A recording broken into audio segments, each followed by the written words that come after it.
hello learners.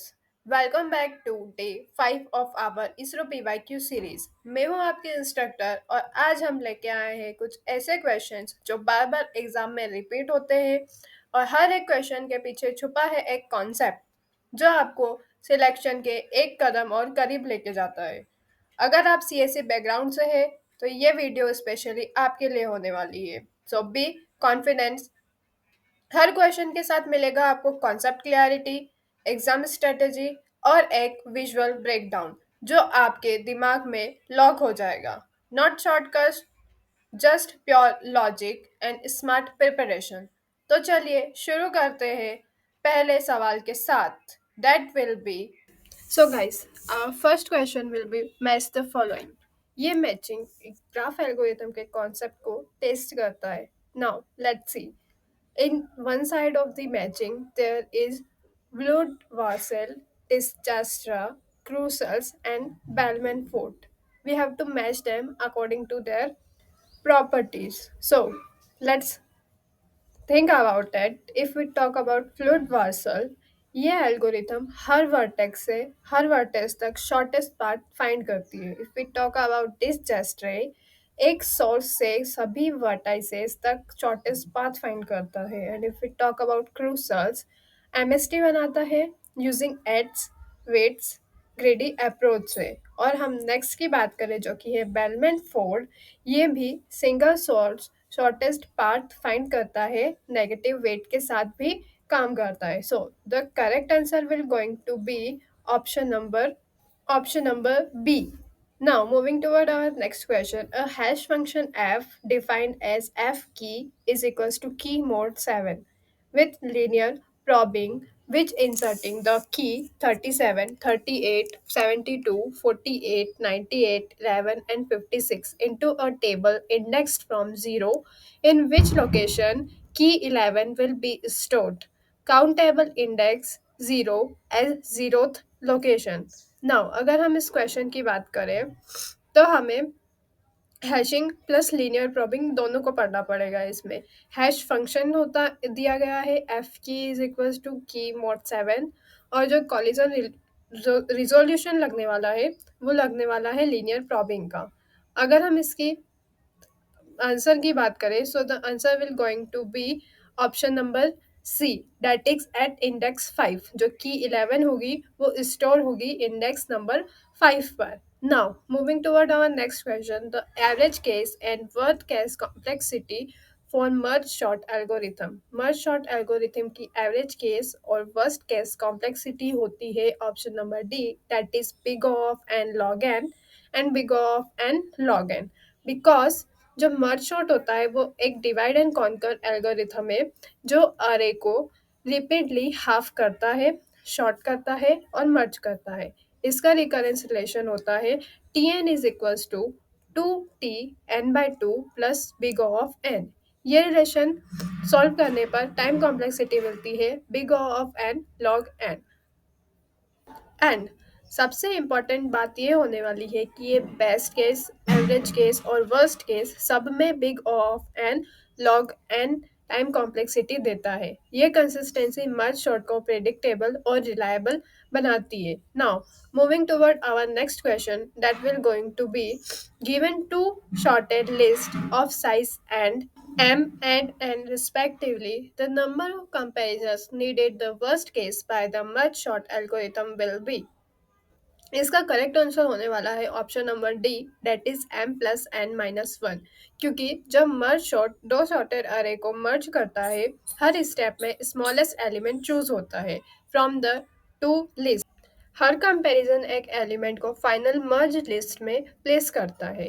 अगर हम worst case में बात करें, हर कंपैरिजन एक एलिमेंट को पिक करेगा until one list is exhausted. उसके बाद रिमेनिंग एलिमेंट डायरेक्टली कॉपी हो जाते हैं, no comparison needed. So total comparison will be m plus n minus 1. The correct answer will going to be option number D. Now, moving towards our next question, that is going to be what is the number of spanning trees in a complete graph with 7 vertices? अगर हम इसके correct answer की बात करें तो correct answer will going to be option number B, that is 7 raised to the power 5। अगर complete graph हो, मतलब हर वर्टेक्सेस हर दूसरे वर्टेक्सेस से कनेक्ट हो और उसमें n वर्टेक्सेस हो, तो total number of spanning tree का फॉर्मूला होता है number of spanning trees is equals to n upon में n-2।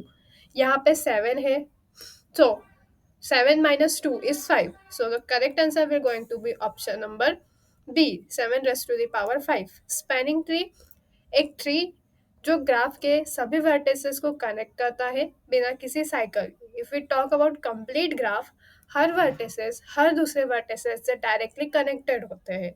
एंड अगर हम क्लियरली थ्योरम की बात करें, ये थ्योरम बताता है कि कंप्लीट ग्राफ के एन के लिए स्पैनिंग ट्री n की पावर n-2 होनी चाहिए। Now, moving toward our next question. The machine needed a maximum of 100 seconds to short 1000 nm by quick shot. The minimum time needed to short 100 nms with will be approximately what? The correct answer will going to be option number B, that is 6.7 second. Quicksort का average case time complexity होती है big of n log n. So अगर machine 1000 names को 100 second में short कर रहा है, तो हम प्रोपोर्शनल स्केलिंग से 100 नेम्स के लिए टाइम एस्टिमेट कर सकते हैं। मैं आपको स्टेप बाय स्टेप समझाने की कोशिश कर रही हूँ, अगर आपको समझ में आ जाए तो इट्स बेटर। सबसे पहले हम टाइम को डायरेक्टली प्रोपोर्शनल मान लेते हैं n log n के। So for 1000 names it will take 1000 times, that means 1000 into 10, 10,000 units.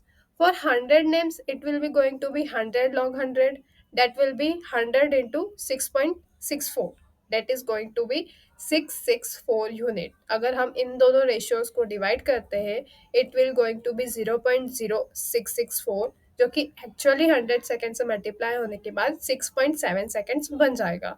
Now moving toward our next question, the recurrence relation that arise in relation with the complexity of binary search is going to be option number B, क्योंकि binary search tree एक divide and conquer algorithm है जो shorted अरे में mid element check करता है और search space को हाफ करता है हर स्टेप पे। हर रिकर्सिव कॉल में अरे का size n is equals to n/2 हो जाता है। एक कांस्टेंट टाइम ऑपरेशन होता है कंपैरिजन विथ मिड, जैसे के एज्यूम कर लिया जाता है। So recurrence relation will going to be T n is equals to T n/2 plus k. ये सॉल्यूशन सॉल्व करने के बाद जो रिलेशन है वो T n is equals to big of log n हो जाता है। Now moving toward our next question, that is the time complexity of the following C function is. एक सी फंक्शन दिया हुआ है, उसकी टाइम कॉम्प्लेक्सिटी बतानी है और हमें एज्यूम करना है कि जो एन है वो 0 से बड़ा है। अगर हम इसकी बात करें तो correct answer will going to be option number D, that is big of 2 raised to the power n, क्योंकि हर रिकर्सिव कॉल को हमने n मान लिया है, 2 बार है तो रिकर्सिव n-1 को कॉल करता है। सो रिकरेंस रिलेशन बन जाएगा 2 इंटू टी n-1। ये एक्सपोनेंशियल ग्रोथ है। अगर आप रिकरेंस ट्री ड्रॉ करोगे तो हर लेवल पे कॉल डबल हो जाएगा। That means if we talk about level 0 it will be 1, level 1 पे it will be 2 calls, level 2 पे it will be double of 2, that means 4 calls. At last जो बचेगा n-1 लेवल के लिए, that will be 2 raised to the power n-1 call, जो कि total call 2 raised to the power n के equivalent हो। Now moving toward next question, consider the following recurrence, which one of the following is true? The correct answer will going to be option number A, big of log n, because ये recurrence थोड़ा unusual है क्योंकि recursive call हो रहा है on under root of n instead of n/2। इसको solve करने के लिए हम एक सब्सटीट्यूशन यूज करेंगे, that will be n is equals to 2k is equals to log n k। By the help of this, we will be at the end of Tn is equals to S log n. That means big theta of log n. The correct answer will going to be option number A. Now moving toward our next question, let Tn be defined by t1 is equals to 10 and tn plus 1 is equals to 2n plus tn for all integer n is greater than or equal to 1. Which of the following representations represent the order of growth of tn as function of n? So now the correct answer will going to be option number C, big of n square, because जब हम इसको expand करेंगे it will going to be a tn is equals to n square. So correct answer will going to be option number C. आप इसको एक बार expand करके देखना, it will going to be really very fun. जब आप इसको पूरा expand करेंगे, इसके पूरे details में जाएंगे, that will help you as much, क्योंकि बिग ऑफ एन जो होता है वो लीनियर ग्रोथ होता है, यहाँ पे क्वाड्रेटिक है.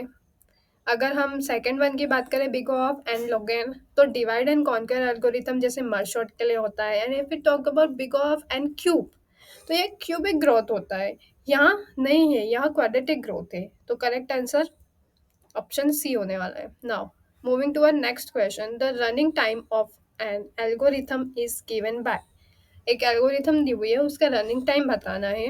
Then what should be the relation between t1 t2 and t3 so that the order of the algorithm is constant? The correct answer will going to be option number A, t1 is equals to t2 is equals to t3. Now moving toward our next question, that is what is the time complexity of computing the transitive closure of binary relation on a set of an element? इसका correct answer होने वाला है big of n cube, क्योंकि जो transitive closure का मतलब होता है, अगर ग्राफ में वर्टेक्स ए से बी रिचेबल है और बी से सी रिचेबल है, तो ए से सी भी रिचेबल होना चाहिए. इसको कंप्यूट करने के लिए हम वर्सस एल्गोरिथम यूज करते हैं, जो एडजेंसी मैट्रिक्स के थ्रू क्लोजर बिल्ड करता है. Adjacency matrix size n into n हर वर्टेक्स के लिए एन इटरेशन जनरेट करता है, जो कि टोटल टाइम में कन्वर्ट हो जाता है big of n cube. Now moving to our next question, what is the average number of key comparison required for a successful search using sequential search on an item? Correct answer will going to be option number B, that is n plus 1 by 2. अगर हम sequential search की बात करें, सो sequential search एक linear search है. इसमें हम अरे के एलिमेंट को एक एक करके चेक करते हैं जब तक डिजायर्ड की मिल नहीं जाती है. अगर की रैंडमली किसी भी पोजीशन पे हो, तो उसको करने के लिए it will be take uniform probability. So best case will going to be कि एट पोजीशन वन एक कंपैरिजन करना पड़ेगा. नेक्स्ट अगर हम वर्स्ट केस की बात करें, तो की at last position, that means n comparison करना पड़ेगा. और एवरेज केस में की at any position average one to n comparison करने पड़ सकते हैं. अगर एवरेज कंपैरिजन करना पड़ा, तो वन से लेकर एन तक जाना पड़ेगा. That will going to be n into n plus one by n. So correct answer will going to be option number B. Now moving toward next question, what is the number of comparison required for an unsuccessful search in a sequential search on length fixed length symbol table of length n? Correct answer will going to be option number A, that is L. क्योंकि again sequential search एक linear search है, इसमें हम अरे के हर एक element को एक एक करके चेक करते हैं. अगर की प्रेजेंट नहीं हो, तो हम क्या करेंगे, हर एलिमेंट को चेक करेंगे, सर्च करेंगे, जब तक हमें वो की मिल नहीं जाती है. अगर हमें की स्टार्टिंग में ही मिल गई, तो total comparison will going to be one. This is the worst case scenario for unsuccessful length, मतलब हमें की मिल ही नहीं रही है, हमें उसको पूरा लास्ट तक सर्च करना ही पड़ेगा. That means is also going to be at the last position, that will be L. Now moving toward our next question, which in place sorting algorithm needs the minimum number of swaps? The correct answer will going to be selection sort, because selection sort की working principle होती है कि हर पास में minimum element ढूंढो, उसको correct position पे swap करो, total swaps at most n-1 regardless of input order होने चाहिए. इसीलिए अगर आपको डेटा मूवमेंट मिनिमाइज करना हो, जैसे एम्बेडेड सिस्टम या मेमोरी सेंसिटिव इन्वायरमेंट्स में, तो selection short is best choice. अगर हम बात करें कि बाकी एल्गोरिथम्स क्यों नहीं होने वाली है, so let's talk about it. If we talk about quick sort divide और कॉन्कर स्ट्रेटेजी यूज करता है, लेकिन पाइवोट के बाद मल्टीपल स्वेप हो सकते हैं, तो स्वेप काउंट अनप्रिडिक्टेबल होता है।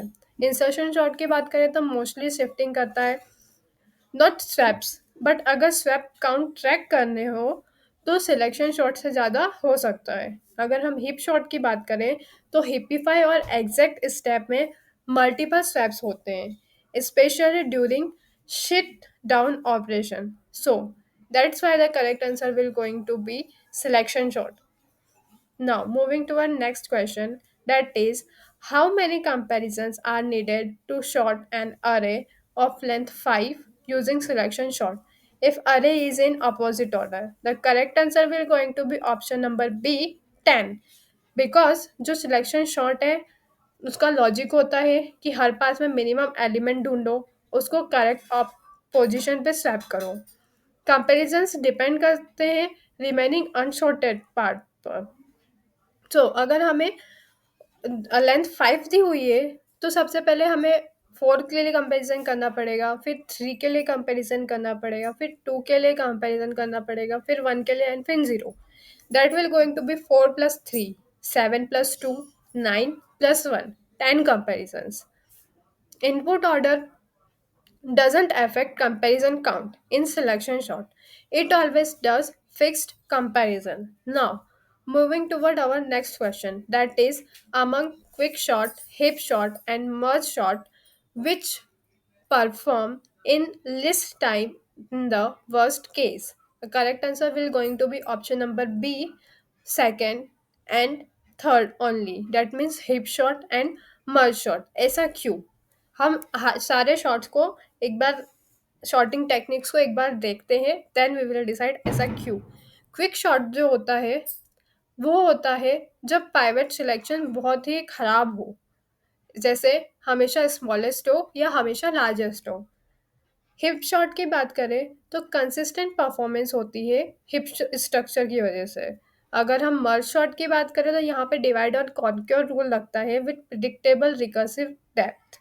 सो इसीलिए जो क्विक शॉट है वो fast on average but not reliable in worth case, और हिप शॉट और मर्ज शॉट जो रहता है वो स्टेबल परफॉर्मर होते हैं in worst case scenario also. So correct answer will going to be both hip shot and merge shot. Now moving toward next question, which in place shorting algorithm needs the minimum number of swaps? The correct answer will going to be option number D, that is selection shot. Selection shot का काम होता है हर पास में minimum element ढूंढना, उसको correct position पे एक ही swap से रखना, और total swaps at most n minus one regardless of input order होने चाहिए। इसलिए अगर आपको डेटा मूवमेंट मिनिमाइज करना हो, जैसे एम्बेडेड सिस्टम्स या मेमोरी सेंसिटिव एनवायरनमेंट्स में, तो selection shot is the best case in all among of them. Now moving to our next question, that is going to be, how many swaps are needed to sort the array 8, 22, 7, 9, 31, 5, and 13 in ascending order using bubble sort, assuming it's in opposite order? So, correct answer will going to be option number C, that is 13. Bubble shot का काम होता है adjacent element compare करो, अगर left बड़ा है right से तो स्वैप करो, हर पास में लार्जेस्ट एलिमेंट बबल अप करता है। अगर हम बात करें टोटल इन्वर्जन्स की, जो कि होने वाले हैं 13, तो total number of swaps in bubble sort भी बबल शॉट में हो जाएंगे 13। The correct answer will going to be option number C, that is 13। Now moving toward our next question, that is going to be, Huffman theory is constructed for the following data A, B, C, D, E with some frequency respectively. So a number that is given is decoded as, अगर हमें इस number को decode करना है तो उसमें कुछ character कुछ अल्फ़ाबेट्स दिए हुए हैं जिनकी कुछ वैल्यूज़ दी हुई है। अगर हम उसको देखें और उस नंबर को डिकोड करें, so the correct answer will going to be Option number D, that is CATD. Because जो हाफमैन ट्री बना होता है वो फ्रीक्वेंसी बबल पे बना होता है, उसी वजह से उसको कन्वर्जन करना, उसको बाइनरी कोड असाइन करना इजी हो जाता है. Hey learners, before we wrap up today's session, I just want to take a moment to say a big thank you to each of you. Your energy, your discipline, and your commitment to showing up every single day, it's what keeps these thoughts alive. Whether you are watching it from anywhere, your support means the world.